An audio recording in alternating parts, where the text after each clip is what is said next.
Good morning. I was told to say a few words in the beginning, but then I think we should maybe start right away the cards. Do you really want to hear a speech from somebody from the European Commission, a Brussels bureaucrat? You say yes or say no? And then I make up the answer because I see best what is happening. Okay, it's halfway. So I do it very short. Once you're up at the mic, you have to do it. This is the problem. You can ask questions, but the feeling in the morning was very much with Alain, one of impatience. I know it was more than impatience, your speech in the morning. Things are so slow. We have the feeling from Brussels. And you may say it's easy to be, you have this feeling if you're far removed from the realities of every day, but trust me, we are not so far from the realities. On the other hand, it is brilliant to be here and to be reassured by Vernon and his engaging, enthusiastic speech. It's also brilliant to be here in Karlsruhe and to feel, to sense such a livable example city. So impatience about the slowness of the approach. Why? We have the feeling that our ideas for a future of European transport system are firmly based in what Vernon was saying. Focus on the citizen, on the customer, on the needs, and we are all mobile in every sense, more mobile than we've ever been. Every journey matters, and every journey is different. Every day is different. We were at a UITP event in Asia recently where the head of the Hong Kong metro said, and the Hong Kong public transport system is called mass transport system. It sounds somehow negative. And he said, our aim, very much like London's or Karlsruhe's, is to take the mass out of mass transport and make it individual journeys. Brilliant. These are the needs that we have to focus on of our people. This is the bottom up. The top-down scene from Brussels is that you look on a map of the continent and you see it is totally disconnected. Trains run into borders more than they cross borders. Yes, the citizens live in the beautiful city of Karlsruhe or the beautiful city of London, but they go beyond. They go beyond city borders. Karlsruhe is an example, a model in more than one sense for that, for reaching beyond its borders. But the planners think about my city, my transport company, my part of the city planning department. And we can go beyond to the national borders, as I said. So for us, the political impetus was to break this, to break the costs that come with that. A figure that I use all the time, it's boring, but I love it, is the waste of money every year through congestion in Europe. Alain knows, he knows it.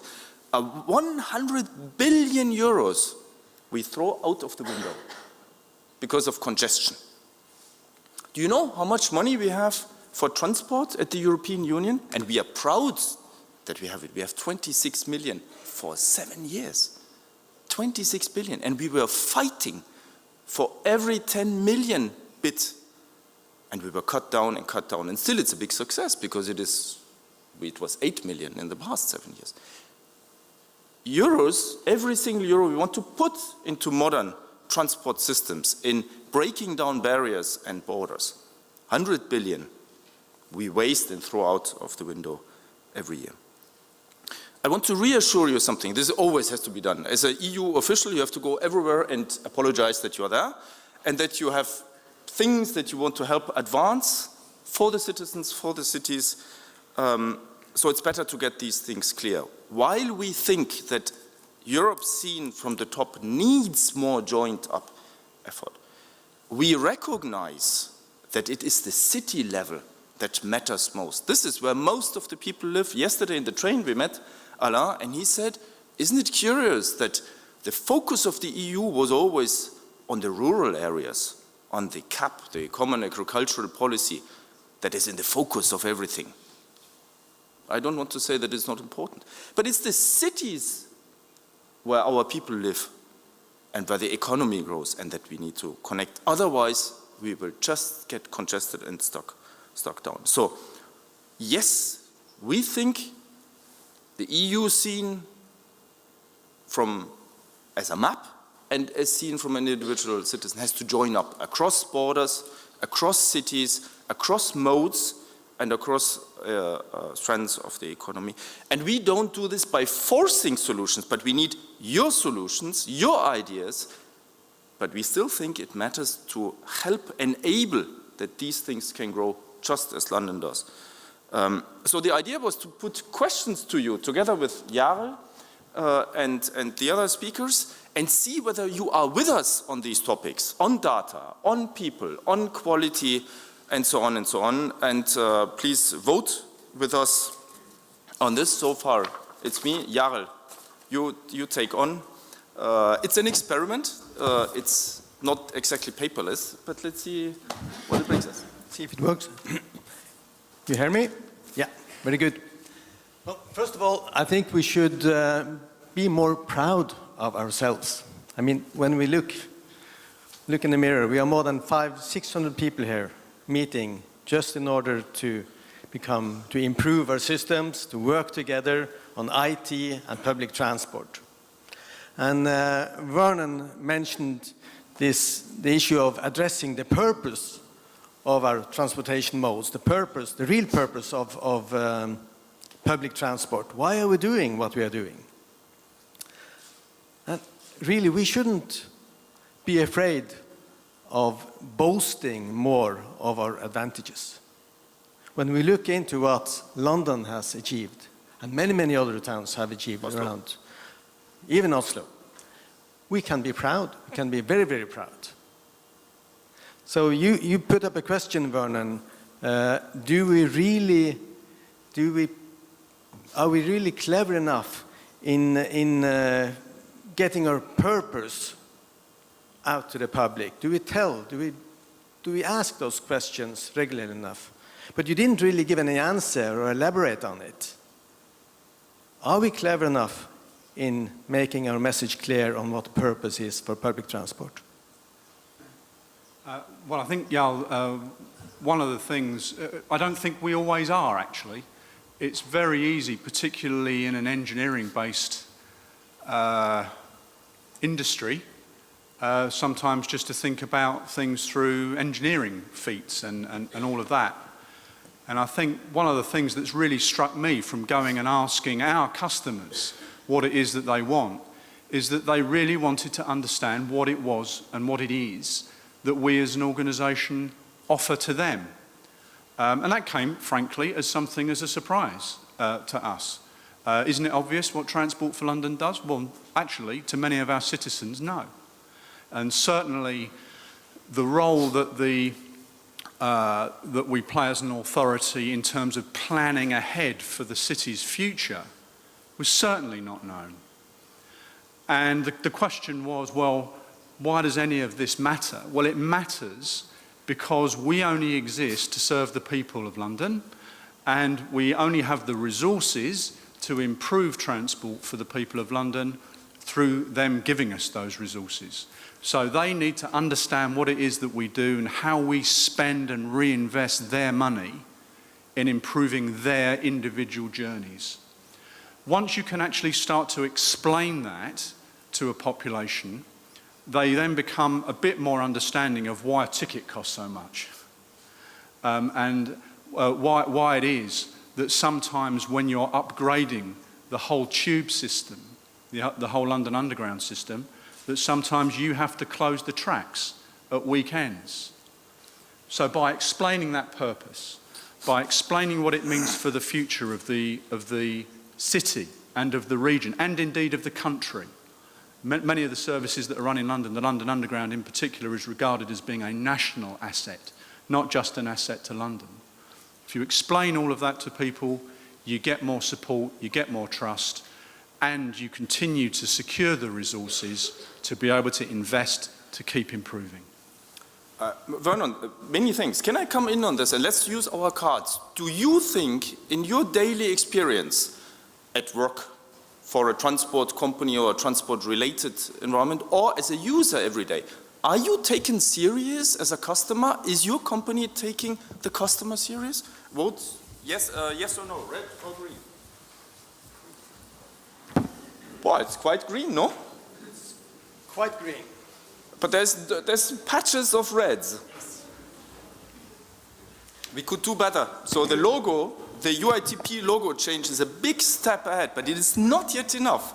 Alain has to continue doing the advocacy on this one. So obviously we can do better in that as well. Vernon also mentioned another issue, and that was that people's expectations from us as suppliers and operators and public authorities, they are growing every day. They are used to using all kinds of services on the internet, on their cell phones, etc. And they are used to, and they have expectations of us delivering the same level of service as they get from, you said, Apple and Amazon and other retailers. Are we up to those standards? Are we, as an industry, able really to compete with the expectations or meet the expectations of our customers in that field? And how can we do better, Max? Should we vote? Are we up to it or not? Are we as good as the big retailers, the online retailers? Oh la la. One. Oh no, this is... I see one green down there. Could you please elaborate? Everything was red. Now, one of the pieces... Vernon, please, come in. Sorry, I don't want to hog the whole thing. The one thing I would say is that I don't think anyone, because we're not a choice. People have to use our services. People can choose to use Amazon or another company. But the one thing I would say is that we can aspire to be as good at the transactions between us. So while we may not always be, wow, let's log on today to Transport for London with the same enthusiasm as people log on to Amazon, but there is no reason why, with the technology that we have available to us today, we shouldn't be able to transact as well as those organizations. Thanks. I think this is a very useful, positive note, and this maybe softens a little bit the reds in the room. Although the feeling somehow persisted aspirational, yes, we know, we have understood what we want also because we are all users. We use it every day. So just as both of you said before, taking the experience from the quick last minute, the mayor said it, or somebody said it, I quickly checked my phone just to see what is new, what is going on in Sochi today. The same experience we want, but the many reds here, honestly, hit the point for me where our frustration somehow comes that we run into walls, that we aspirationally, we see what is necessary. This fluidity along the modes, along the over borders, crossing from one mode, from one environment into the other one or the other country, that this is frustrated, that we need it in order to be competitive, mobile as an economy, as a society, Europe in the future, but because of vested interests, because of old-fashioned, Alain says yes, I think there's lots of vested interest, old-fashioned silo thinking within a city, within transport modes, and I'm sorry if I'm critical towards the railways, but we see it very often there, that you just run into the walls. And this we want to overcome. Now, one of the tools to overcome this, we were wondering, is to enable third parties, but also transport-related, directly-related companies, operators, to use the amount of information, of data that is there better in order to help create this customer experience. And the keyword came up again and again is data. Open data or access to data. And I think that's an important keyword because we will hear more about it later today. But I'm quite sure that we as a sector and as a business can do much better in that field than we are doing right now. So we have a lot of work to do. And we are also counting on the Commission and the EU in order to guide us and push us forward in order to make sure that we get faster results, because we have been discussing open data for some years now, and I know that you, Max, you've been involved in quite a lot of meetings and discussions and preparing papers and even threatening with directives in order to use the stick of the EU in order to make open data come true. There hasn't been too many carrots around, I'm afraid, but at least the discussion is going on. And my question to the public is, since we don't see fast or good results on open data, at least not in all regions, should we ask the EU to use the directives more clearly and to use the stick, legislative measures, in order to make us move faster? Yes or no? I will take a photo as a proof. Because this I can use then afterwards. Very good. Obviously, that's more or less a 50-50 color mix. Yeah. So maybe we need legislative measures as well. Personally, I will be disappointed, a little bit disappointed if that's the real truth and the real truthful answer, because we see that in many countries we see fantastic results. UK is in the forefront. We see a lot of positive results in the Nordic countries as well, and in Germany and around. So we know it's possible, and I believe that the threat or the nervousness many companies feel about opening up to data, giving access, we know that when we look into the experiences from the ones who have had success, this nervousness it's not sound. It's not necessary to be nervous about it at all. And you know what you speak about, because you were one of the precursors. Vernon is also nodding. I guess you say, Alain, what are you thinking? You know, I think it's a long story. First of all, you know, all commercial data, you know, anything about the client did not exist 10 years ago. There were very few when you look at the way the commercial department were organized in those days. So suddenly we discovered that we have something in our pocket which is worth something. And so it's very difficult for, you know, as you're just a beginner to say, okay, those data, we should release them. And that's, for instance, integration in a city. You have 4 operators and basically you lose your clients because you're going to exchange the clients of the 4th. So it's another steps that you have to make. First to become commercial, and then you have to be totally free.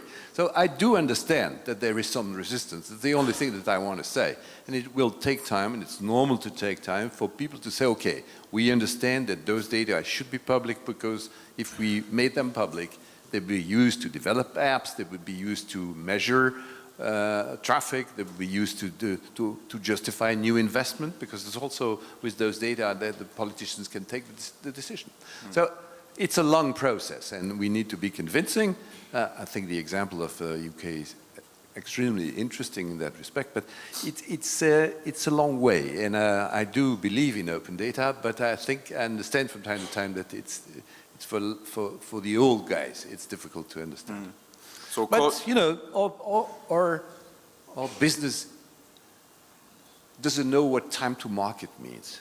It's a very slow business.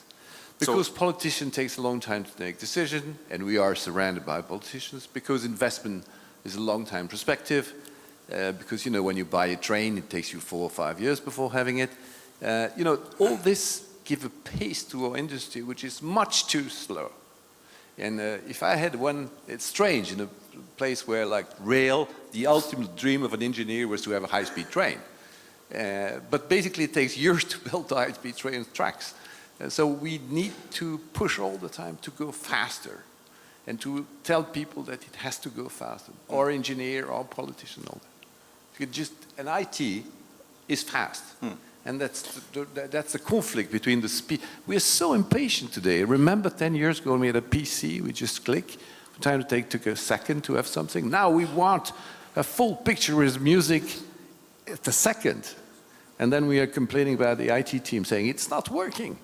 But so sorry to come, but this I think is a very good point.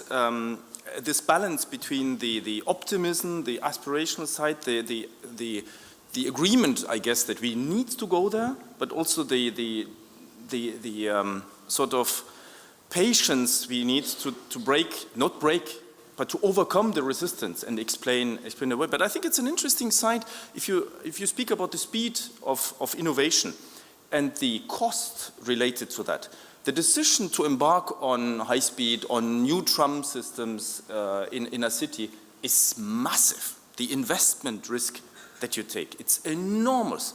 And the leeway is very, very long. I was at a conference about logistics and innovations a while ago where they said from the barcode invention or the container invention, it took 40, 50 years before it became sort of widespread. The app environment is something that happened, how long did it take? 2, 3, 4, 5 years? Maximum. And now it is ubiquitous. But what we see as the advantage, and this is something that we could test, the cost argument that comes in for the city. Is it not too expensive for me to hire staff, to manage the data, to safeguard it? The cost for me as a transport operator. And then what are these guys doing out there? Our feeling is, I think this is in particular, I mean, Jarl and I discussed a lot, the feeling is that the risk is rather reduced. Because in a way, like London does, like Oslo and Lyon do, you in a way outsource to your community, to the city, to the citizens, part of the job. And you get the buy-in. And the cost related to this in an app environment is much, much lower than equipping the stops with readers and so on compared to it. So the risk is lower. Is this true? Do you think that this financial side is overestimated, that the reality, it is less cost and financial risk? So this is a difficult question. Would you agree that there is less cost involved than people think? Green or red? Oh, that's green. It was green, quite green. Very good. Yeah, but I think still we need to be impatient. I mean, 40, 50 years from the barcode came around till it was used. I'm too old for that. I mean, we need to see results much, much faster. So I would urge Alain and everyone to really push hard on these issues of open data, of granting access, because it's, I think it's quite a lot of, it's an issue of mindset. It's an issue of how you work in a company, because the cost we're talking about of giving access of data is, it's more or less a cost of tidying up in your own warehouse, tidying up in your own data, having a nice and good structure. When things are structured, there's not a problem of letting them out for free to the public. There's no problem in it. But if you have a mess in your warehouse, in your data warehouse, and a mess in your company, of course, you don't want anyone to peek into it. You don't want transparency. So then you keep saying that, no, this is very confidential and it's very expensive to open up, and blah, blah, blah. But I really don't agree, and I think we all need to push much, much harder and kick in those doors in order to open up. So I hope you, Alain, can help us in making our members moving in the right direction. And I'd like to maybe just ask you, Vernon, once more. London went up front, and you were very early in opening up. Did you do it because you had politicians who told you to do so, to granting access, or did you do it because you saw the benefits yourself? Well, not to flatter you too much, Jarl, we did it because you did it. And a lot of the Nordic countries did this long before London did. But we weren't forced into it. There is a presumption on the part of our government that all data from all public authorities will be put into the public domain. That's health, policing, every other aspect of life, so why not transport? But it wasn't something which we knew what the answer was going to be once we'd done it. But what we found, we had an independent report done that said that just through the provision of free open data, it saved our customers up to £60 million worth of time a year. And we reckon it's cost us about £1 million to tidy up our data provision. So a 1 to 5 return for us. Impressive. And when you also see, when we talk about ticketing and using the banking payment system to help us with our ticketing rather than inventing one for transport, over time that's enabled us to bring the cost of collection, fare collection, down from 15% of revenue before we introduced the Oyster card down to about 8% of revenue today. And with the introduction, the greater introduction of contactless payment, we will drive that down even further. And that's money we can reinvest in transport. In customer focus and customer experience. Vernon, on this one, what we discussed was with Jarl before, lots of the resistance we hear to, let's not maybe speak really full term open data, but access to data. What we think is necessary, sort of protected,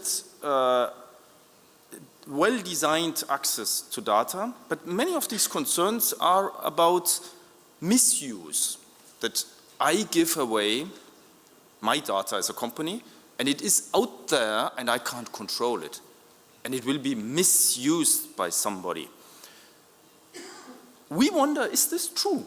How could it be misused? Did anybody of you, is there anybody in the room, and you can use the cards, green noise, that has experienced in your professional environment such a misuse out of open data?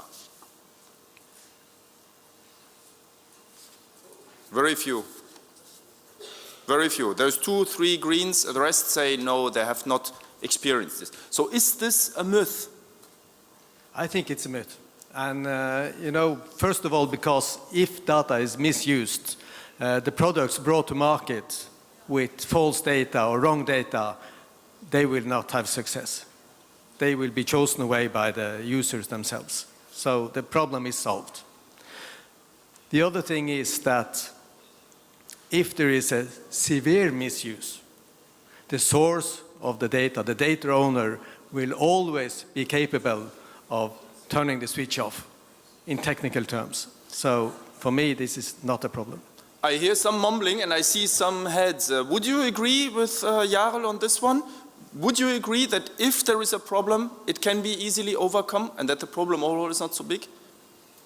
Very few people, you are undecided? Oh, I see 2 reds only, three reds. So a very small minority of people think it is actually a huge problem and I cannot manage this sort of mishap.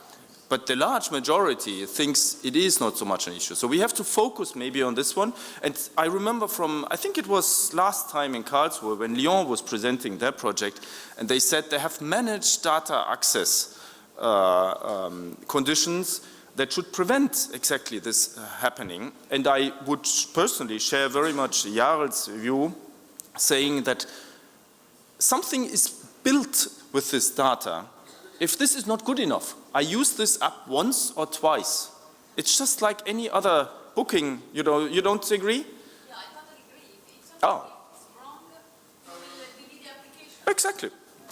So the damage is maybe reputational for a moment, but because it is related to this company that did a mess out of it, the risk that it falls back on me is more, in particular, if I have a big, well-fed app developers community around me. Time is running out and Johan is showing me a red flag, so I'm sure we could go on with this discussion for hours. I would urge you all to meet up and listen to the open data presentations later today with Vernon and others. And also on Wednesday there are some similar themes. So I'd just like to thank you both, Alain and Vernon, for being on stage, and thanks for my own side. Thank you.